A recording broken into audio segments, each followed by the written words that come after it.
mesdames, messieurs, monsieur le délégué général, en vos grands grades, etc. Je pense que c'est un énorme privilège d'intervenir à ce niveau des discussions et de ce forum. J'ai eu l'avantage, pas comme la dame du Canada qui disait qu'elle faisait de l'espionnage, je pense que je peux le dire comme ça. Donc d'être là, d'espionner et de faire un peu mon travail de journaliste qui récolte les informations, qui essaie de mettre tout en ordre. Donc vous me facilitez véritablement la tâche. Le dernier exemple que nous avons tout à l'heure eu avec mon neveu Mustapha, hier avec Thion, avec d'autres, le ministre Mabouba, Ia, qui nous a raconté pas mal de choses lors du cocktail sur le toit de Dakar, me font penser qu'il a été fortement question ces derniers jours d'innovation. Il a été question de parcours personnel, sinueux, avec des hauts et des bas, mais au bout du compte avec des succès qui se construisent à partir des échecs. Il a été question également, je pense, beaucoup de la place de la femme, motivante, inspirante, mère, épouse, fille, qui ont accompagné ces succès qui se sont construits à l'épreuve du temps et au forceps de l'imagination et de l'innovation. Au-delà des succès individuels et des aventures et des parcours et des itinéraires personnels, je pense que la question fondamentale qui se pose à ce niveau et qui continuera à se poser dans un continent africain qui aspire, selon certains, à ce concept de l'émergence, même si c'est galvaudé par ailleurs, mais la finalité, je pense, et quelqu'un le disait hier, de nos amis québécois pure laine, la finalité, c'est l'homme. L'homme dont Léopold Sédar Senghor disait qu'il était au début et à la fin du développement, l'humain. En définitive, quel que soit le concept qu'on peut emprunter, la finalité, c'est la prospérité partagée.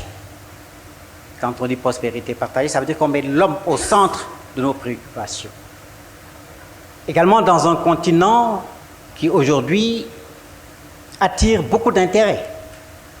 L'Afrique, comme disent certains, est non pas le continent de l'avenir, c'est le continent du présent et de l'avenir, avec un potentiel extraordinaire à tout point de vue. Souvent, quand on le dit, on pense aux ressources naturelles, mais le capital le plus important dont regorge le continent, c'est le capital humain.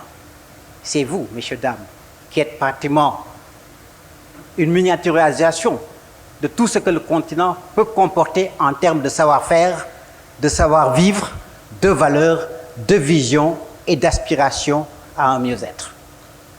Donc je pense qu'il est important à ce stade de notre discussion de nous rendre compte que quelles que soient les belles aventures et les succès personnels et individuels que nous pouvons avoir, le plus important, c'est aujourd'hui pour être encore plus fort, pour atteindre et concourir, comme le disait tout à l'heure Mustapha, les grandes marques du luxe aujourd'hui international, pour que l'Afrique puisse se positionner à ce niveau-là, et c'est possible, je pense qu'effectivement, il nous faut fonctionner en réseau.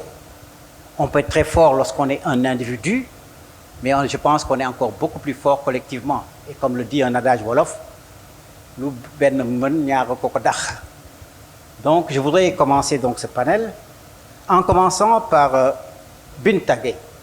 Binta Gueye est la présidente d'une structure qui aujourd'hui a été lancée, je pense, depuis janvier 2024. Donc Binta Gueye est donc la présidente de SECPECAM, qui est une organisation qui regroupe aujourd'hui des entrepreneurs sénégalais qui ont senti cette nécessité de se retrouver ensemble pour partager des expériences, pour construire, mais également pour établir ce pont indispensable entre le Canada, le Québec et l'Afrique, particulièrement le Sénégal et les autres pays africains. Je parlerai très souvent d'Afrique plutôt que de Sénégal, parce que je considère que je suis le plus panafricain des Africains. Donc, un attribut que mes frères camerounais m'ont donné il y a maintenant 2 décennies. Donc, je voudrais commencer par toi, Binta. Qu'est-ce qui a présidé véritablement à cette volonté de mettre cette structure en place pour regrouper des compétences, regrouper des énergies et vouloir établir ce pont, ce trait d'union entre le Sénégal, l'Afrique et cette partie importante du monde aujourd'hui, qu'est le Québec-Canada. Merci Maktar pour cette question qui, je pense, est plus adressée au père fondateur qui est là, Iya Touré. Je m'amuse à dire communément que le père du cercle, c'est Iya Touré, et la mère du cercle, c'est l'ambassade du Canada. Puisque aujourd'hui, si on existe, c'est grâce à eux et surtout grâce à la persévérance, et je tiens à le souligner. Et vraiment, j'aimerais aussi que vous m'accompagniez dans des vifs remerciements à M. Touré ici, Iya, vraiment en l'applaudissant très, très, très fortement. Parce que c'est grâce à sa vision, grâce à sa persévérance et sa résilience que le cercle a vu aujourd'hui le jour. Parce que je pense que lui, comme nous d'ailleurs, parce que Iya est un monsieur économie, monsieur business avant d'être délégué général, a vu le potentiel, a réalisé qu'aujourd'hui il y a un vrai pont à créer entre les gens d'affaires, comme on dit au Canada, parce qu'on a tendance à dire les hommes d'affaires, mais les femmes aussi sont là. Donc on préfère globaliser en disant les gens d'affaires du secteur privé pour renforcer la coopération, les échanges et les flux commerciaux. Tu l'as mentionné tout à l'heure, l'humain est très important. Parce que quand on parle d'entrepreneuriat, on parle de réseau, on parle donc de l'humain. Moi, je m'amuse à dire dans la vie, c'est toujours qui tu connais qui, et les Ivoiriens qui sont dans la salle seront d'accord avec moi, qui tu connais qui va toujours te trouver la solution à un problème. Et donc, ça, c'est une façon de dire que le réseau et l'humain est toujours important lorsqu'on parle d'affaires, lorsqu'on parle de business. Et donc, pour avoir des réseaux forts, il faut avoir un écosystème autour de soi très fort pour pouvoir avancer adéquatement lorsqu'on se lance dans l'entrepreneuriat, lorsqu'on a une entreprise et lorsqu'on veut se développer et même croître. Et donc, c'est la raison pour laquelle aujourd'hui ce cercle, centré sur l'humain, centré sur des entrepreneurs, a vu le jour pour qu'on puisse tisser une toile solide, un réseau où on partage ensemble la même vision, les mêmes valeurs et la même volonté de développer des entreprises, donc par le fait même les flux commerciaux entre le Québec, le Canada et le Sénégal. Nous allons rester toujours au Québec où il y a une jeune chambre donc, du commerce des jeunes. Et curieusement, je pense que la chambre de commerce des jeunes qui est la plus importante au monde aujourd'hui. À la tête donc de cette structure, Christine, qui est arrivée, je pense, il y a un peu plus de 3 ans, qui vient, je pense, avec une expérience de l'humanitaire. Et là également, nous restons toujours dans l'humain, mais également des politiques de développement, de coopération et des partenariats. Alors, quelle est la spécificité de cette organisation? Je pense qu'aujourd'hui, elle regroupe plus de 2000 membres. Alors, bonjour. Tout d'abord, je tiens à vous remercier de nous laisser cette tribune aujourd'hui. Je suis très fière d'être avec Binta et Komlan du REPAF qu'on connaît. Je représente effectivement la Jeune Chambre de commerce de Montréal qui compte aujourd'hui plus de 2000 membres âgés entre 18 et 40 ans. Et la Jeune Chambre a été créée en 1931, donc tout de suite après la grande crise boursière en Amérique du Nord. Bon, c'était la Grande Dépression, beaucoup de difficultés à se trouver du travail. Et les jeunes, des jeunes étudiants qui sortaient de l'université n'avaient pas de boulot. Donc, ils se sont constitués ensemble une association qui n'était pas structurée à l'époque, mais qui, au fil du temps, là, bientôt, on va fêter nos 95 ans. Maintenant, on a un chiffre d'affaires de 1,8 million de dollars canadiens et l'organisation est encore gérée par des jeunes. Donc, mes patrons sont plus jeunes que moi, sont âgés entre 18 et 40 ans. Et c'est eux qui gouvernent notre organisation qui est sans but lucratif. L'objectif de la Jeune Chambre de commerce de Montréal, c'est de donner une voix aux jeunes qui n'en ont pas beaucoup, je vous dirais, dans le milieu des affaires traditionnelles. Donc, il existe une chambre de commerce qui représente les industries, tous les secteurs d'activité, les employeurs, mais les jeunes n'ont souvent pas les moyens ni les contacts pour participer aux événements de la chambre traditionnelle. D'ailleurs, que vous avez aussi ici en Afrique quand même, vous avez un beau réseau de chambres de commerce. Mais les jeunes ne se sentent pas impliqués et ont besoin aussi on appelle ça de l'empowerment. Les jeunes ont besoin de se doter d'expérience de travail, d'expérience de leadership, de gouvernance. Donc, c'est pour ça qu'ils viennent prendre des responsabilités au sein de notre organisation. Nous, on est seulement 8 employés salariés, mais il y a 15 administrateurs qui gouvernent les affaires de l'organisation et 50 bénévoles qui travaillent à tous les jours pour la Jeune Chambre. Donc, ils ont un travail, ils sont entrepreneurs, mais ils donnent du temps, je dirais au moins 5 heures par semaine de temps pour organiser les formations, les conférences, le réseautage, parce qu'ils viennent acquérir de l'expérience, mais ils viennent surtout se faire un réseau.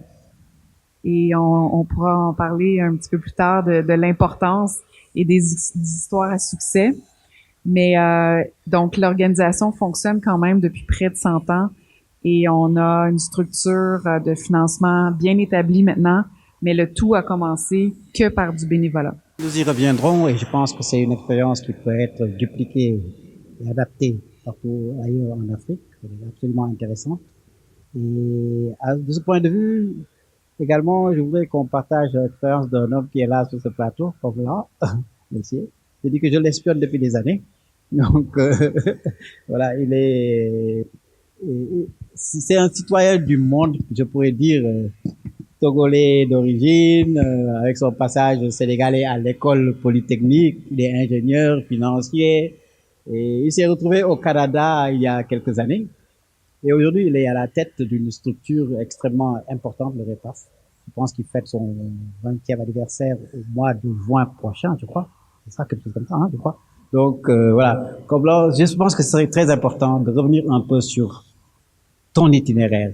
Qu'est-ce qui t'a motivé? Je pense que tu as travaillé l'immigration ou tu as appris encore des questions d'intégration, toutes ces choses-là. C'est important. Raconte-toi. Bonsoir tout le monde. Est-ce que vous m'entendez? Bonsoir tout le monde. Est-ce que vous êtes là?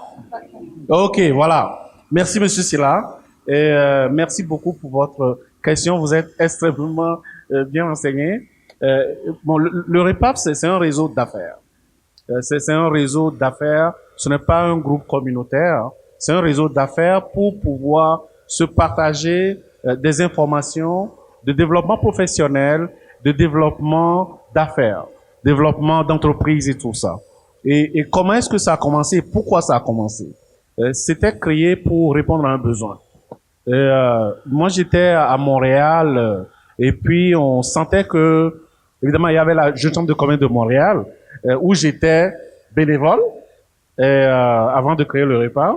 Et donc, on sentait que il n'y avait pas nécessairement une ouverture claire pour des immigrants ou pour des Noirs comme moi, j'ai la signature africaine sur mon front. Donc, il n'y avait pas cette ouverture-là en ce moment-là. Et au lieu de se plaindre, il faut trouver des solutions aux problèmes qu'il y a là. Et donc, on a créé le REPAF en 2005 avec des amis. D'abord, en ce moment, je faisais mon MBA à HEC et je me suis rendu compte que, d'abord, quand j'étais à Polytechnique de Montréal, je m'étais impliqué beaucoup dans les associations étudiantes. Et ensuite, j'ai vu que c'était des moyens pour pouvoir se faire des amis et se faire des contacts également et de se trouver du travail. Mais ça n'a pas suffi. Et à HEC Montréal, j'ai vu le côté business de la chose. Et donc, c'est ça, tout ça, qui nous a amené à rassembler quelques amis pour pouvoir créer le REPAF. Et nos premières réunions se faisaient à HEC Montréal, dans les locaux. On n'avait pas d'argent pour avoir un bureau. Et ensuite, on allait dans des cafés, Second Cup, de 22h à minuit, après le travail, pour structurer tout ça. On a passé, je suis gestionnaire de projet, d'abord, de formation. Et donc, mon ami l'a dit tout à l'heure, quand on est gestionnaire de projet, on peut tout structurer. Donc, on a passé à peu près 6 à 8 mois pour structurer l'affaire. On a fait un plan d'affaires Et au début, on pensait à peut-être 15 personnes qui allaient être intéressées. Au lancement, on a eu 70 personnes. 70 personnes qui sont venues. Et puis, c'était quelque chose d'extraordinaire. Et à partir de là, notre seule signature, c'est la qualité de ce que l'on fait. Et c'est ça notre chemin vers la crédibilité. Et donc, c'est ça qu'on a fait pour pouvoir aller de l'avant. Et le REPAV, c'est de mettre des gens en contact, de partager des expériences, et pour des entrepreneurs, de savoir qu'ils ne sont pas seuls. Parce qu'un entrepreneur, avec le temps, les décisions que l'on prend sont tellement énormes qu'on se sent seul. Il y a des choses qu'on ne peut même pas dire à notre conjointe ou bien à des amis. Et c'est là où un réseau d'affaires est important pour pouvoir s'élargir. Mais les questions peuvent venir après et on peut aller plus en détail par rapport à cela. Oui, c'est vrai. Sur les principes, je pense que tout le monde peut être d'accord quand on se dit qu'il faut effectivement être plus fort, être ensemble, etc. Mais il faut en convenir. L'une des difficultés de l'Afrique, c'est que les gens arrivent difficilement à se mettre ensemble. Binta, pourquoi Koblan, à partir des expériences, peut-être dans la diaspora, on y reviendra, c'est peut-être un peu plus facile. Mais on se rend compte que voilà, on voit le voisin fait ça, on fait la même chose, on ne fait jamais les choses en même temps. Voilà, il y a du mimétisme. Et on a véritablement beaucoup de difficultés à avoir des réseaux, ou s'il y a des réseaux qui existent, il y a pratiquement pléthore d'organisations. Pléthore d'organisations patronales, pléthore d'organisations syndicales, pléthore d'intérêts divergents. Et ce qui fait qu'effectivement, les pouvoirs publics très souvent disent nous n'avons pas d'interlocuteurs fiables, viables, capables de prendre en charge un certain nombre de préoccupations et de chantiers que l'État se fixe. Le Sénégal en est un exemple. Ok, et merci Monsieur Silla. Au fait, quand on est dans un réseau, avant tout, il faut avoir sa signature. Et la signature vient, c'est un carrefour du donner et du recevoir. On peut pas être dans un réseau et juste solliciter l'aide des gens. Il faut d'abord aller pour donner et sans rien espérer. Hein. Et c'est peut-être après 5 ans que vous allez avoir quelqu'un qui va vous aider. Ou donc, ce n'est pas le réseautage ou bien les réseaux d'affaires, ce n'est pas du popcorn. Ce n'est pas quelque chose que vous allez aller et puis de baigner, ça va cuire immédiatement. C'est un investissement à moyen et long terme. Pour pouvoir faire cela, et la façon dont vous donnez, la façon dont on aide les autres, c'est ça qui va nous revenir plus tard. Il y a des gens que j'ai aidés ou bien que le réseau a aidé en 2005. C'est peut-être il y a 5 ans ou 2 ans que les gens me disent, mais écoutez, ce que vous avez fait il y a 10 ans de cela, voici A, B, C, D. Donc, il faut avoir de la patience et de la crédibilité, ça va par notre parole. La parole est importante. Et si on promet quelque chose, si on n'est pas capable de le faire, il faut le dire. Mais si on est capable de le faire, il faut le faire. Et donc, comme on dit au Québec, il faut que les bottines suivent les babines. Alors, donc, cela veut dire que si on fait, on n'est pas crédible dans le réseau, mais c'est évident que personne ne va nous croire et c'est parfois ça qui détruit les réseaux d'affaires ou bien les réseaux de contacts. Donc, c'est important d'être crédible et notre crédibilité, c'est notre parole et l'engagement que nous avons, c'est le temps que nous y consacrons pour pouvoir aider les autres. Il faut être là surtout pour donner, pour aider. Et quand on y va pour recevoir, on va être déçu dans les secondes qui suivent. C'est ça. Donc, c'est pas du Johnny comme on dit ici, vous ratez, vous gagnez tout de suite. Donc, c'est un investissement à moyen et long terme. Binta. Ben, et moi, je dirais, je parle par rapport à l'expérience du Sénégal, hein. Effectivement, comme tu disais, il y a pléthore de réseaux. Je pense qu'aujourd'hui, lorsqu'on se lance, il faut être pragmatique. Et ça, je trouve que c'est un mot qui nous manque en général en Afrique beaucoup, et particulièrement au Sénégal. On oublie qu'on est des gens d'affaires et qu'on est dans du business. Lorsque tu arrives et que tu t'intègres à un réseau, c'est d'abord et avant tout pour faire des affaires avec des gens d'affaires. Et les gens n'ont pas de temps à perdre. C'est, lorsqu'on arrive, c'est qu'est-ce que j'y gagne et qu'est-ce que tu y gagnes. Donc ce pragmatisme-là est en général ce qui manque à beaucoup de réseaux ici. On a envie de créer un réseau d'affaires, on pense que c'est intéressant, donc on le crée. Et ensuite, après, on invite un tel et un tel et un tel, et on pense qu'ils vont venir au cocktail. Ils vont pas venir. Ou ils vont venir une fois. Ils vont réaliser que, bon, je perds mon temps, ou j'ai rencontré un tel qui est là, mais parce que lui, il veut avoir un boulot, ou j'ai rencontré un tel parce que lui, il veut avoir un contrat, et moi, qu'est-ce que j'y gagne? Absolument rien. Donc, je ne reviendrai pas. Et donc, par la force des choses, le réseau va finir par s'éteindre, où les gens ne vont plus y aller, où le résultat qualitatif auquel on s'attend n'y sera pas. Donc, je pense qu'il faut aujourd'hui être très pragmatique dans ce que l'on veut, connaître son besoin et s'intégrer au réseau qui nous correspond. Et quand on y va à ce réseau-là, c'est aussi, comme tu le dis, qu'est-ce que j'apporte et qu'est-ce que les gens vont m'apporter. Parce que personne, encore une fois je le dis, et ça c'est une réalité, lorsqu'on fait des affaires, on n'a pas de temps à perdre. Et lorsqu'on se déplace, c'est pour un objectif précis. C'est pour atteindre quelque chose. On ne se déplace pas juste pour le plaisir d'aller prendre un verre ou de manger des petites bouchées. C'est pas possible. Voilà. On le fait une fois, mais ça sera pas récurrent. Et ça, je pense qu'aussi, quand on parle de réseau, quand on veut s'intégrer à des réseaux, faut toujours avoir, passez-moi l'anglicisme, ce mindset business. C'est-à-dire qu'il faut se dire, j'intègre un réseau, mais d'abord pourquoi? Il faut réfléchir à son objectif. Il faut réfléchir à ce qu'on recherche, qu'est-ce qu'on veut que ce réseau nous apporte, et nous, en contrepartie, quelle est la plus-value que l'on apporte à ce réseau. Et c'est ça qui va faire qu'on va s'intégrer dans des réseaux qui sont pertinents pour nous, qui vont nous apporter une vraie valeur ajoutée et qui vont perdurer.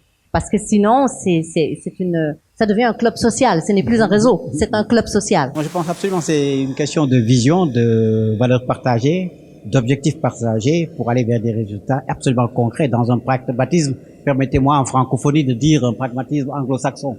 Donc, mais je pense qu'effectivement, au-delà de ça, il y a un pragmatisme bien québécois pur laine. Et Christine pourrait peut-être revenir sur les différents. Oui, en fait, je voulais rajouter, c'est une dame d'origine camerounaise qui m'a beaucoup inspirée dans les dernières années, Aminata Gerba, qui est une sénatrice au Canada maintenant. Et sa fille est devenue notre présidente pendant 2 ans. Et son histoire, c'est une histoire à succès incroyable, qui est arrivée très jeune avec ses enfants à Montréal.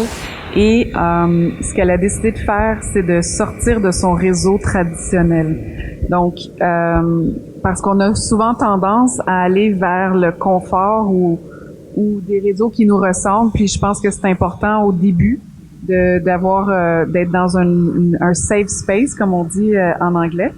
Mais c'est aussi important de sortir de son réseau traditionnel et aller à l'encontre de ceux qui sont un peu différents de nous ou dans d'autres secteurs d'activité. Parce que souvent, les entrepreneurs, c'est ce qu'on constate aussi à Montréal, vont toujours rester ensemble. Mais en même temps, un entrepreneur, comme le disait notre conférencier, plus l'entreprise grossit, plus il a besoin d'expertise ou de savoir-faire qui ne connaît pas. Donc, ils ont besoin de s'entourer de plusieurs types de personnes, des gens en comptabilité, justement, en droit, en TI, en marketing, etc., etc. Donc, souvent, il faut aller sortir de sa zone de confort et aller à la rencontre de l'autre communauté qui nous ressemble pas nécessairement. Et c'est ce qu'Aminata Gerba a fait et maintenant elle est devenue sénatrice quand même. Donc c'est important aussi d'en avoir plusieurs pour évoluer dans des secteurs d'activités différents. Tantôt, dans l'une des phrases de cet après-midi, il y a une dame qui parlait d'établir des ponts. On est entre Québécois et Sénégalais, entre Sénégalais, Québécois et Africains. Et je voudrais souligner la présence dans cette salle du président du conseil d'administration du Consortium pour l'initiative et la création d'emplois, le CICE, une organisation créée d'une forte délégation qui a pratiquement les mêmes aspirations que le cercle donc préside Binta, et de s'inscrire vraiment dans un pragmatisme. C'est une organisation qui a été créée il y a près 5-6 mois, qui regroupe pour le moment une trentaine de Sénégalais qui sont chacun des chefs d'entreprise, mais quelquefois de grosses entreprises. Le PCA a une société qui emploie 1250 personnes au Sénégal et 3000 et quelques en Afrique. Je pense qu'il y a d'autres. Moi-même, je suis donc avec une équipe de bataille qui est là, qui est le chef de télévision, etc. qu'est-ce que nous pouvons faire d'abord au niveau sénégalo-sénégalais et jeter le pont avec le REPA, la Chambre de commerce, etc. et de manière concrète prendre forum avec au moins 1 ou 2 projets de choses concrètes, que ce soit dans le domaine de la formation, que ce soit dans le domaine d'identification de secteurs prioritaires vu à l'aune de la perspective Sénégal 2050, dans les secteurs prioritaires par rapport aux 8 pôles qui ont été définis et qui correspondent d'abord à certains des pôles que nous avons nous-mêmes. Nous avons fait une première réunion, on s'est rendu compte que nous avions des synergies extrêmement fortes. Alors, je pense qu'il est très important, même si c'est sur une seule chose, une seule action concrète, pragmatique sur laquelle nous nous engageons, que nous puissions le faire. Le deuxième volet également de ce que je voulais dire, là, j'agis plutôt comme intervenant, c'est sur la question de l'apport de la diaspora. L'apport est économique, mais il y a une dame qui l'a dit juste à fort propos, il est également culturel. Je dis, la diaspora est une sorte un peu de régulateur social partout en Afrique. Aujourd'hui, l'apport des Sénégalais de l'extérieur dépasse l'aide publique au développement. Qu'est-ce que nous faisons de cette diaspora qui a besoin de revenir, qui a besoin d'avoir un réceptacle, d'avoir des cadres dans lesquels ils peuvent s'insérer, de se retrouver, de retrouver leur marque, etc. Que ce ne soit pas seulement une sorte de poule aux œufs d'or qui vient là, qu'on va pomper, prendre, voir qu'est-ce que vous avez dans votre poche, etc. Vous tout prendre. Mais comment vous pouvez pour structurer véritablement un écosystème? Parce qu'il s'agit en définitive de ça, d'un écosystème où l'État joue un rôle de régulation, d'encadrement, mais également avoir un écosystème où les acteurs économiques, les business people, comme on dit, puissent effectivement jouer le jeu dans une perspective pas d'autarcique, mais d'ouverture dans un monde effectivement qui est aujourd'hui un monde globalisé. Il faut effectivement que les gens qui partagent peut-être une même langue, qui partagent des valeurs, qui partagent des ambitions communes pour le continent, puissent se mettre ensemble et qu'on puisse tirer le plus grand parti de toutes ces potentialités économiques dont jouit aujourd'hui l'Afrique. Ok, merci Monsieur Silla. D'abord, entre notre continent et le Québec ou bien le Canada, il est important de voir que les échanges commerciaux entre nos deux, enfin le continent africain et le Canada sont vraiment minces. Et la diaspora a un rôle à jouer là-dedans. Dans la démystification du marché ou bien du secteur africain par rapport envers les entrepreneurs canadiens ou bien et vice versa. Parce que le Canada en général, où les entrepreneurs ont un marché immense qui est à côté, c'est-à-dire les États-Unis, et l'économie québécoise ou bien canadienne et l'économie américaine sont des économies extrêmement intégrées. Il y a plus de 1 à 2 milliards de dollars d'échanges chaque jour. Et donc, c'est un marché facile, mais avec les changements conjoncturels qu'on a, en l'occurrence aujourd'hui, et c'est clair que ce marché peut devenir de plus en plus difficile. Et donc, les entrepreneurs ou les entreprises canadiennes ou québécoises doivent sortir de leur zone de confort. Et donc, aller à l'extérieur de cette zone pour explorer ailleurs. Et vice-versa. Cela veut dire, le narratif qu'ils ont l'habitude d'écouter à la télé ou dans la presse mainstream, ils doivent déconstruire cela et apprendre ce qu'est vraiment l'Afrique. L'Afrique, c'est un continent extrêmement riche. Ce n'est pas un continent de demain, hein. C'est un continent d'aujourd'hui. Vous l'avez dit et c'est vrai. Alors donc, il y a cette démystification qui doit être faite et la diaspora peut jouer un rôle extrêmement important là-dedans. Et la même chose, cette diaspora, connaissant les deux façons de faire au niveau des deux continents, peut démystifier le marché québécois aux entrepreneurs qui sont ici, qui sont sur le continent. Et ça veut dire l'explication des codes. Les codes sont différents au niveau du marché africain versus le marché canadien. Et ça, il faut décoder cela et faire aussi à ce que il y ait une confiance qui s'établit. Donc, oui, il faut faire des affaires, mais faire les affaires, c'est avant tout une affaire de confiance. Donc, vous allez dépenser votre argent envers quelqu'un en qui vous avez confiance. Ou bien vous allez signer un contrat avec quelqu'un en qui vous avez confiance que l'argent investi va servir à quelque chose et que vous allez avoir votre retour sur investissement. Et ça passe par des séances ou bien des opportunités de collaboration, de connaissance de soi, de connaissance de l'autre. Et c'est ça qui va permettre d'établir les ponts et faciliter les choses. Donc c'est un peu comme ça que je le vois. Et la diaspora, ce n'est pas une solution miracle. Hein. Il faut pas penser que la diaspora des solutions miracles. Absolument pas. Parce que quand on revient, il faut déconstruire ce qu'on a appris. Il faut désapprendre et réapprendre, réimmigrer dans son propre pays. Et ça ne se fait pas en 2 secondes. Ça se fait par la connaissance et les réseaux qu'on aura établis aussi dans son propre pays d'origine. Et donc, ça va dans les 2 sens. Donc, c'est l'apprentissage continu. Merci. Absolument. Je pense que c'est la préoccupation qui a été exprimée ce matin par l'un de nos amis qui venait du Canada et un autre qui vient de l'Australie. Il y a un autre qui vient du Brésil, qui sont tous là et que, véritablement, ils doivent pouvoir trouver entre le cercle, le CICE, en tout cas les organisations qui sont là, prêtes absolument à les intégrer, à les accompagner, effectivement, à construire sur la durée. Également, je pense que notre aspect sur lequel nous reviendrons, je pense que c'est véritablement cette image de l'Afrique, cette perception qu'il y a aujourd'hui un peu partout en Occident. Également, une interpellation des médias africains de se concentrer sur les choses essentielles, sur les questions culturelles, d'industrie culturelle et créative, sur les questions environnementales, sur les questions d'innovation, sur les questions de success stories, parce qu'on a tendance à dire qu'à part d'en côté quelques-uns, les Africains ont tendance à se cacher, parce qu'ils ont peur du fisc, etc. Mais je pense qu'il est absolument important de donner des modèles de réussite aujourd'hui. Hier, le ministre l'a dit, quand il a raconté son histoire, il y a eu des moments, j'allais dire, de forte émotion, inspirés avec des moments d'inspiration pour montrer un parcours, un fils d'un chauffeur de taxi qui a du mal à trouver les 2 bouts, d'une maman qui n'arrive pas à payer son loyer, etc., etc.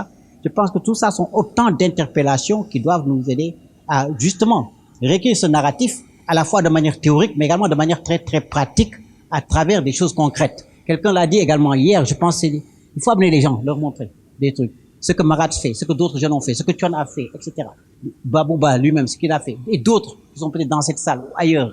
Ce que Comlan, ce que tu réussis à faire, ce que la jeune chambre a à faire, ce que toi tu fais, Binta. Et à travers nous, qui sommes ici dans cette salle, toute cette armada de gens qui sont là, qui sont des constructeurs, des acteurs au quotidien du développement, quelles que soient les difficultés. Parce que c'est pas linéaire également. C'est pas un truc en claque, c'est pas le coup de baguette magique. C'est une construction, c'est des hauts et des bas. C'est des journées interminables, c'est des nuits d'insomnie, c'est des cheveux blancs, c'est tout ce que vous voulez, donc quelques rides, etc. Mais je pense qu'il faut s'inscrire également dans cette dynamique de legs, aujourd'hui, de legs à l'Afrique, aux jeunes générations, mais dans une perspective de développement, de création de richesse. Il faut pas qu'on ait honte de tout. C'est-à-dire que en Afrique, on a la perception que la richesse, c'est un crime, quoi. Voilà quoi, voilà, personne n'est riche quoi. Binta. Oui, effectivement. Je veux dire, pour rebondir sur ce que tu disais, c'est qu'aujourd'hui, par rapport à la diaspora, moi, ce que je dirais pour la force de réseau, c'est qu'un retour se prépare. Et je pense que c'est la discussion qu'on avait lors du déjeuner, en disant ça se prépare en intégrant des réseaux, mais lorsqu'on intègre le réseau, encore une fois, et je pense que c'est là où ce que Moustapha de Maras disait est important. Il faut avoir le bon réseau et le bon partenaire. Quand on décide de revenir, tout est une question de partenariat. C'est pas parce que je m'appelle Binta Gueye que j'ai été au Canada parce que moi j'ai vécu au Canada pendant 17 ans.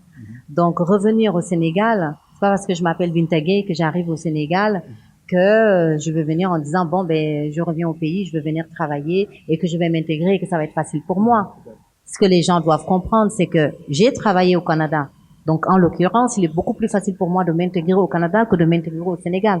Parce que je ne connais pas le système sénégalais de travail. Je ne connais pas l'administration sénégalaise. Donc, j'ai besoin des gens qui sont ici. J'ai besoin de comprendre l'administration. J'ai besoin de comprendre la manière de travailler et de faire les choses au Sénégal pour pouvoir travailler au Sénégal. Et c'est là où je dois parler à des gens. Et encore une fois, quand on parle de réseau, il faut pas le prendre, je pense, dans le sens littéraire du terme, en disant il me faut absolument un cercle ou il me faut absolument une structure. Le réseau, ça peut être tout simplement les connaissances, ça peut être les amis, ça peut être la famille, ça peut être en fait, ce sont des gens, aujourd'hui, moi je l'appelle l'écosystème d'individus autour de soi qui sont capables de nous accompagner, de nous donner des éléments, des insights, comme disent les anglophones, pour pouvoir nous bâtir et avancer tranquillement et définir notre entreprise voir comment on s'installe. Et une installation, ça se prépare. Quand on est de la diaspora et qu'on veut revenir, on s'intègre, mais on prépare en amont avant de revenir. Encore une fois, faire sa valise et débarquer, c'est facile. Mais une fois qu'on a débarqué sur place, c'est s'intégrer le vrai challenge.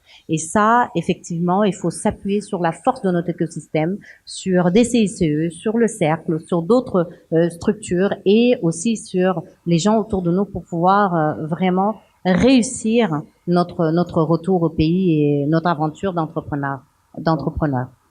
Comment tu veux ajouter quelque chose? Puis après, je reviens à Christine. Oui, rapidement.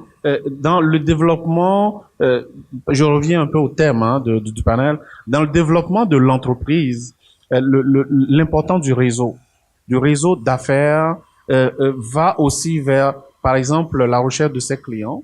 Par exemple, quand on démarre une entreprise, parfois on n'a pas de clients. Et souvent, on doit faire des tests de clientèle et c'est au niveau de nos réseaux que on va tester telle idée ou bien on peut échanger avec des gens et même des partenaires d'affaires, on peut en trouver au niveau de nos réseaux et non seulement des partenaires, mais même des employés. Moi, mes premiers employés, c'est au niveau de nos réseaux que je les ai recrutés. Pourquoi? Parce que c'était des bénévoles d'abord. Je dis, mais écoutez, quelqu'un que je ne paye pas, qui fait d'aussi bon travail, quand je vais le payer, imaginez-vous. Donc, et parce que la personne a montré un sérieux extraordinaire, ben rapidement, j'ai même pas besoin d'avoir, j'ai pas eu à avoir une entrevue structurée, mais la personne a été recrutée. Donc c'est un peu cela. Donc le sérieux que l'on monte dans les réseaux d'affaires auxquels on appartient, et aussi quand je parlais de élargir notre clientèle, élargir aussi nos financiers possibles, ou bien des investisseurs possibles.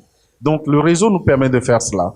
Et des employés, des clients, donc tout l'écosystème qui nous entoure. Et même souvent, un banquier va te dire, quand tu vas faire une demande de financement, le banquier peut te dire, mais c'est quoi ton réseau ou bien c'est quoi ton entourage, par exemple. Et c'est une valeur. Ça ne se monétise pas, mais ça se monétise chez le banquier d'une certaine façon. Et la force du mentorat aussi, je voulais ajouter à cela, le repas, par exemple, on a un programme de mentorat et quel que soit notre âge, quelle que soit notre expérience, c'est toujours important d'avoir un mentor. Le mentor, c'est celui-là qui croit en vous et qui va mettre du voile, du vent dans votre voile pour pouvoir naviguer. Donc, c'est important d'ajouter à tout ce que nous sommes en train de dire par rapport au réseau d'affaires, d'ajouter le côté mentorat qui nous équilibre. Et c'est démontré que un entrepreneur qui a un mentor a 5 fois plus de chances de tenir les 5 premières années, parce que c'est les années les plus critiques qu'un entrepreneur qui n'a pas de mentor. Merci beaucoup. Absolument, je pense aussi que voilà, les études et les statistiques démontrent qu'effectivement que lorsqu'on est dans les réseaux, 80% des réussites, etc., des entreprises, c'est celles qui se sont directement appuyées sur les réseaux existants. Et au-delà des réseaux aussi, je pense qu'il y a ce qu'on pourrait appeler les réseaux institutionnels. C'est des gens qui étaient comme là hier, ça s'appelle la BNDE, la DPNP, la PIX, etc., qui peuvent accompagner. On peut par, effectivement, les structures qui existent, avoir ces relais nécessaires et se faire accompagner. Christine? Oui, ben je reviens sur le mentorat parce que c'est un service qu'on offre depuis les tout débuts, depuis 95 ans.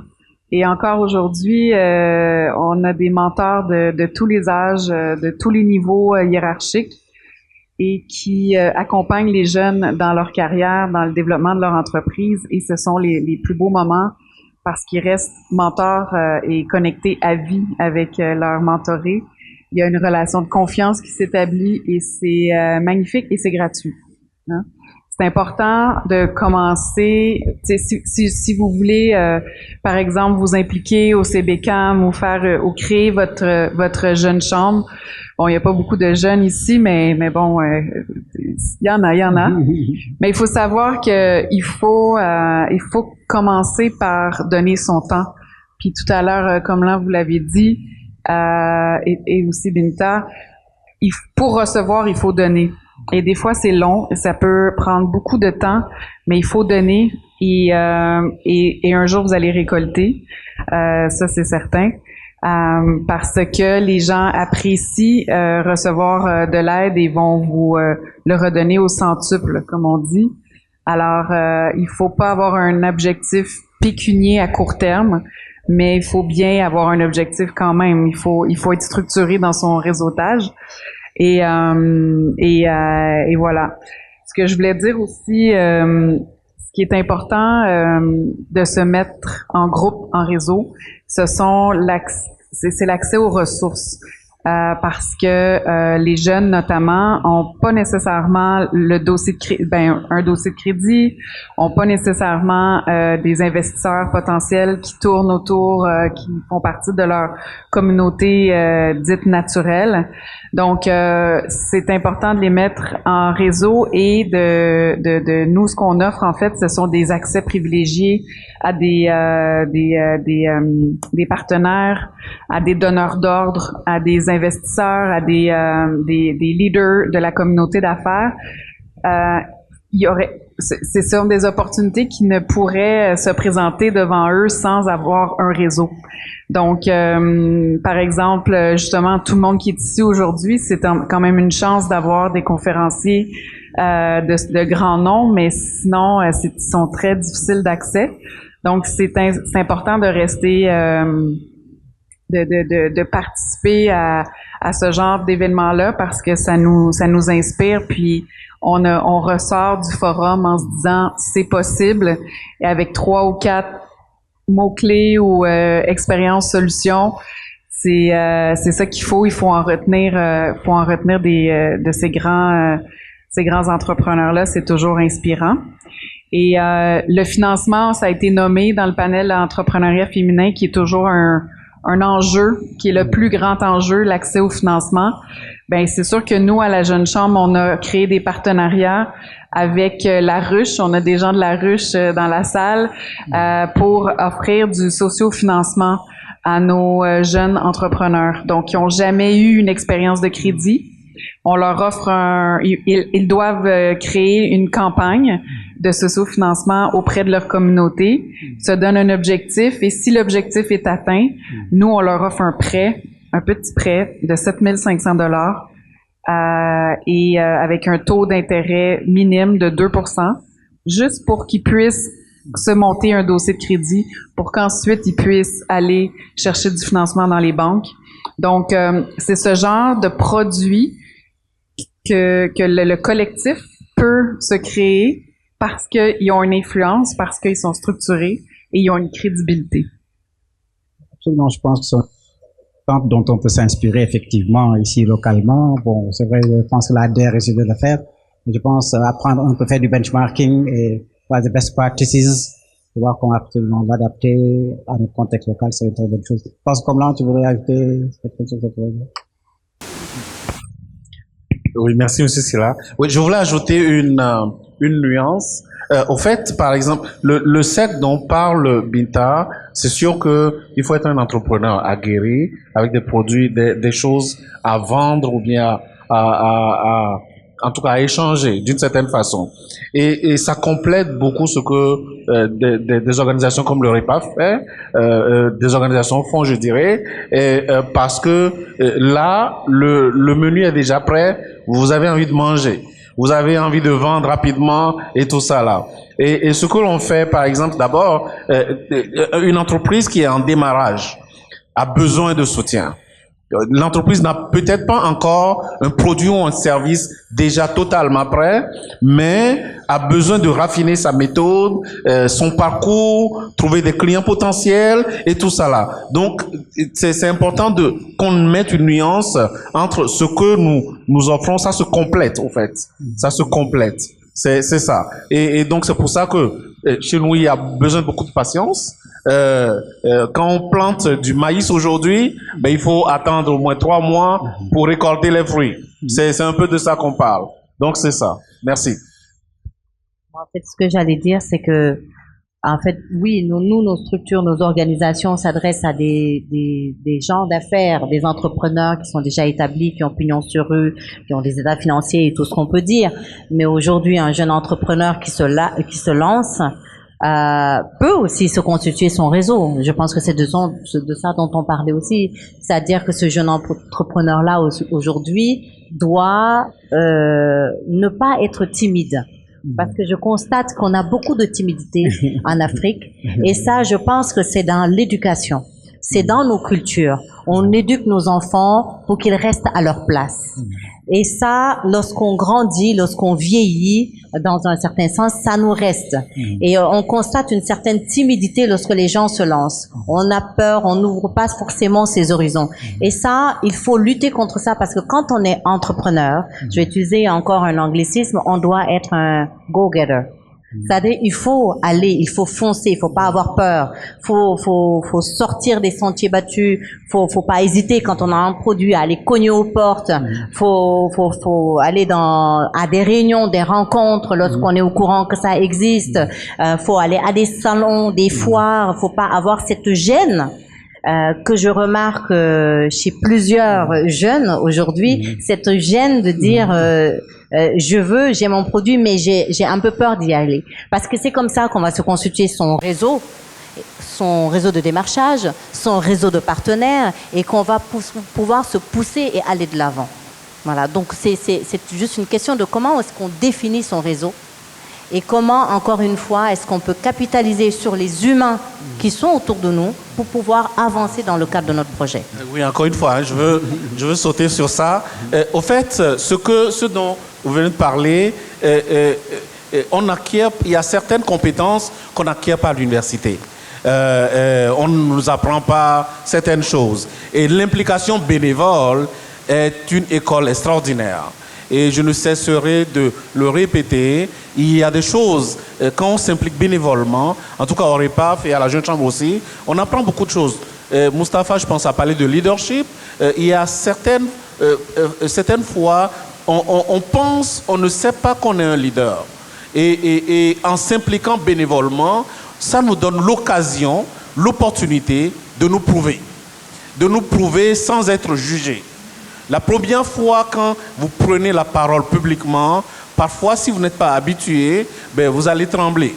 Mais quand vous vous impliquez bénévolement, il y a des gens, des collègues dans des réseaux d'affaires qui vont vous dire « tenez-vous comme ça, faites comme ci, faites comme ça ». Vous allez avoir déjà des feedbacks au niveau de ces réseaux-là. Et d'ailleurs, si on vous amène à être responsable d'un groupe ou bien d'une équipe ou d'un comité dans ces réseaux-là, c'est extraordinaire. Et moi, les premières leçons de golf, moi, je ne savais pas jouer au golf. Je m'étais impliqué à l'association de MBA du Québec et au PMI Montréal. Et j'étais vice-président d'activité au PMI Montréal, Project Management Institute. Et je me donnais bénévolement tellement qu'ils voulaient organiser un tournoi de golf à l'association de MBA. Et je dis, voilà, moi j'ai le temps, mais eux, c'était des PDG, ils n'ont pas le temps. Moi, j'ai mon actif, j'avais le temps, et je me suis impliqué pour pouvoir les aider. Et avec le temps, ils ont dit que il faut quelqu'un qui savent tenir les bâtons de golf. Je dis, je ne connais pas. Et celui qui leur apprenait les leçons de golf a dit, mais comme tu t'impliques vraiment bien, on va t'apprendre comment jouer au golf. Et c'est un cours qui valait $1000. Moi, je n'avais pas $1 et j'ai appris comme ça le golf. Donc, mon implication bénévole m'a amené à gagner $1000 sans le savoir. En plus de cela, je n'avais pas d'équipement de golf. Et puis, il y avait un vice-président chez Jean Coutu. Jean Coutu, c'est une grosse firme de pharmacie au Québec. Lui, il avait un équipement de golf qui valait à peu près 5 000 ou quelque chose. Et il voulait changer. Parce que, quand on est riche, parfois, on a des folies de dépenser. Et moi, j'ai dit, je n'ai pas d'équipement de golf. Il m'a dit, mais comme tu t'impliques bien, je te vois très actif et tout ça là, je vais te donner mon équipement de golf. Et donc, j'ai reçu ça comme ça. Et le jour du tournoi de golf, j'aidais et j'ai joué un peu au golf avec les gens. Et à partir de ce moment, j'ai découvert que le golf, c'est une extraordinaire place de réseautage d'affaires. Donc, l'implication bénévole, et le retour sur investissement, je peux vous dire, c'est des millions et des millions de dollars. Absolument. Merci. Moi, j'ai eu mon premier emploi comme ça, en faisant du bénévolat. Alors, donc, pour la petite anecdote, Il y a une de mes amies à Montréal, je passais mes journées à faire la tournée des entreprises, à déposer mon CV. Ils riaient de moi, mes amis, à la fin de la journée en me disant « Binta, ton CV, tu en as tellement déposé que c'est le papier de toilette dans tous les bureaux de Montréal. » Juste pour vous dire. Et donc, à un moment donné, j'ai croisé ma première patronne dans un centre communautaire au Havre où je faisais des repas et je cuisinais pour les personnes qui sont défavorisées et en difficulté. Et de fil en aiguille, grâce à ce bénévolat, à cette première chance que cette dame m'a donnée, parce qu'elle m'a trouvé là en train de faire du bénévolat, mais j'ai pu justement me tisser un réseau, grandir, avancer et faire évoluer ma carrière jusqu'à revenir au Sénégal avec mes propres boîtes, donc mes propres entreprises. Donc je pense qu'effectivement, comme tu le dis, le bénévolat, c'est un élément que l'on néglige énormément, du moins les jeunes, mais c'est un élément très important qui permet de constituer le réseau, en plus aussi d'avoir une expérience de travail supplémentaire. Oui. En tout cas, les jeunes, donc, soient moins pressés et voilà, suivez le chemin du bénévolat qui conduit au plein emploi sûrement. Christine, tu voudrais ajouter? Juste en guise d'exemple, ça fait 3 ans que je suis directrice générale de la Jeune Chambre. Et j'ai eu la chance de rencontrer les plus grands employeurs du Québec qui sont basés à Montréal. Et dans les rencontres que j'ai eues, je vous dirais, mon pif comme ça, là, 90% des PDG, des dirigeants d'entreprise à Montréal sont passés par la Jeune Chambre de commerce de Montréal en faisant du bénévolat. C'est vraiment un exercice pour développer son savoir-être.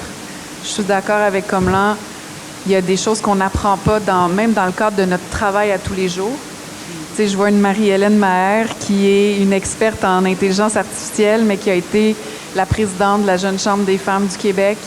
Elle est devenue une leader, mais elle est sortie de sa zone de confort, puis elle est sortie de son train-train quotidien au sein d'une grande entreprise pour aller offrir de son temps, de son aide. Donc, ça nous enrichit énormément et c'est comme ça que les gens vont venir vous chercher pour travailler pour eux et rapidement gravir les échelons. Merci beaucoup. Donc, on va prendre quelques questions de la salle pour terminer cette session. Il nous reste, je pense, une dizaine de minutes. Des questions, des contributions. Oui, monsieur, au fond. Oui, bonjour. Jean-David Rezaïov d'Agora Alliance. Je voudrais réagir sur un point, sur la notion de réseautage. Binta nous a dit tout à l'heure, les entrepreneurs n'ont pas de temps. Moi qui ai eu la chance de travailler dans différentes zones géographiques du monde, je constate que la manière de réseauter n'est pas la même. Quand on travaille avec l'Italie, l'Espagne, le sud de la France, en fait, c'est parce qu'on s'apprécie qu'on fait des affaires ensemble. Quand on est en Amérique du Nord, c'est parce qu'on fait des affaires ensemble qu'on s'apprécie, pour le faire court. Et donc ce côté ultra transactionnel nord-américain est un modèle, mais il n'est pas universel. Et quand on crée des relations durables dans le cadre du développement d'une entreprise, j'ai le sentiment qu'il faut des fois laisser le temps au temps. Et c'est vrai que moi j'ai été très surpris quand je suis arrivé au Québec, même si c'est moins marqué qu'aux États-Unis. Aux États-Unis, il m'est arrivé d'aller dans des sessions de réseautage. Vous engagez la discussion avec une personne, au bout d'une phrase et demie, il détourne les talons, il va ailleurs parce qu'il a vu qu'il n'y a aucun potentiel de business avec vous tout de suite. Ça, pour moi, c'est choquant. Et quelque part, ce n'est pas le modèle, à mon avis, qui doit s'imposer partout. Quand je suis ici, là, depuis 48 heures, il y a des personnes que j'ai croisées 5 fois, 6 fois, on discute, on prend le temps de se connaître, de s'apprécier, et on se crée l'envie de faire quelque chose ensemble. Et je crois que autour de la Méditerranée, en Afrique, le mode de réseautage ne doit pas se calquer sur le modèle nord-américain, qui n'est pas, je dirais, la panacée à dupliquer partout. Merci. Binta, oui. Oui. En fait, je suis d'accord en étant en désaccord. Je suis d'accord dans le sens où, effectivement, dans nos pays chauds, sous les tropiques, comme dans les pays latins et en Europe, il faut se connaître, il faut se faire confiance pour faire des affaires ensemble. Donc, il faut apprendre à partager des moments, etc. Mais lorsqu'on franchit cette étape on se connaît là, on entre dans le cadre de ce que j'appelle la sphère, je vais l'appeler comme ça, la sphère privée. Parce qu'aujourd'hui, quand on se connaît, on prend son téléphone, on se parle, on se rencontre et on discute. On ne va pas aller forcément à un cocktail organisé par le Cercle ou le CICE. Parce qu'on sait qu'on est partenaire, on va se parler en utilisant d'autres canaux. Alors quand on parle de réseau et qu'on veut utiliser les canaux d'un réseau, c'est-à-dire organiser des after-work, organiser des 5 à 7, organiser des cocktails, organiser des salons, c'est dans ce sens-là que je dis qu'on n'a pas le temps. Parce qu'on ne va pas aller là. Parce qu'on n'a pas le temps d'aller nous asseoir, pas forcément, je ne le dis pas de façon, c'est d'une manière généralisée dont je parle. Il peut y avoir des exceptions, évidemment. Mais ce que je veux dire, c'est que globalement, dans nos façons de faire, dans nos habitudes, on ne va pas tout le temps y aller. Quand on est en homme d'affaires, on est pressé. On connaît déjà nos partenaires. On a les contacts de nos partenaires. On sait que je peux l'appeler, venir manger un bon tiep et ensuite après on va discuter de business à côté à la maison. Je n'ai pas besoin d'aller au cocktail, je n'ai pas besoin d'aller à la soirée, je n'ai pas besoin d'aller au salon pour rencontrer cette personne. Et donc du coup, c'est là où je dis, ils n'ont pas le temps, dans le sens où il faut être pertinent, il faut être pragmatique, il faut être concret. Aujourd'hui, lorsqu'on parle à quelqu'un ici dans le cadre de cet événement-là, qu'on l'a rencontré, pour accrocher, il faut qu'on ait quelque chose à se dire. Et c'est à partir du moment où on accroche ensemble, qu'on échange nos numéros de téléphone, cela veut dire qu'on est prêt à être partenaire, à se parler, et cela veut dire qu'on va partager ce moment d'affaires. On ne va plus aller maintenant au salon pour se parler. On va tisser cette relation. Et c'est dans ce sens-là que je dis, on n'a pas forcément, et on n'a pas le temps de venir tout le temps à des activités. Et c'est dans ce sens-là que je dis, il faut être pertinent, cohérent et précis par rapport à ce qu'on veut et avec qui on veut faire des affaires. Merci. S'il n'y a pas d'autres interventions, ce que je voudrais dire, c'est peut-être terminer sur une proposition qui d'ailleurs est déjà mise en œuvre un peu avec Binta et sa structure et le CICE. Nous avons donc une convention de partenariat. Il serait bien qu'on puisse voir les articulations pour l'étendre au REPAF et à la Jeune Chambre économique du Canada. Et véritablement, je pense que ce serait une très très bonne chose, avoir un comité de coordination pour le faire. Il y a une très forte délégation, je pense, du CICE qui est là. Et l'autre chose également que je voudrais dire, c'est que nous, notre devise, c'est ensemble, en avant, autrement. Et je pense que cela résume pratiquement tout ce qui s'est dit ici pendant des jours. Également souligner le pragmatisme de nos amis et de nos frères d'Amérique du Nord. Vous savez, souvent dans les forats comme ça, c'est des milliers, des centaines, des dizaines de milliers de gens qui sont là pendant des jours, etc., de grandes sessions. Tout. Mais ici, il y a véritablement ce souci de pragmatisme avec un véritable focus. Des gens où on puisse se voir, se parler, même si c'est en 48 heures. Mais je suis convaincu que l'impact qu'a cette manifestation, ce forum, à dimension humaine, à dimension pragmatique, aura beaucoup plus d'impact que toute autre grande rencontre internationale dont on peut parler. Et je pense que c'est ça qui est le plus important aujourd'hui. L'Afrique a besoin de résultats, l'Afrique a besoin de choses concrètes, les populations ont besoin de solutions concrètes dans tous les domaines. Je prends l'innovation, l'environnement, le climat, l'éducation, la santé, la culture, le sport, dans tous les domaines.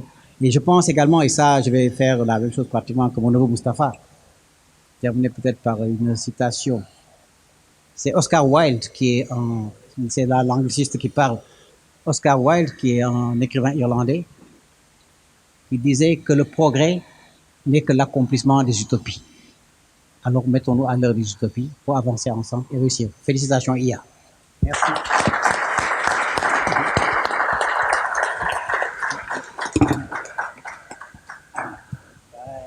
Voilà, on se lève, on va par la photo et la salle applaudissez pour vous-même. Ah oui.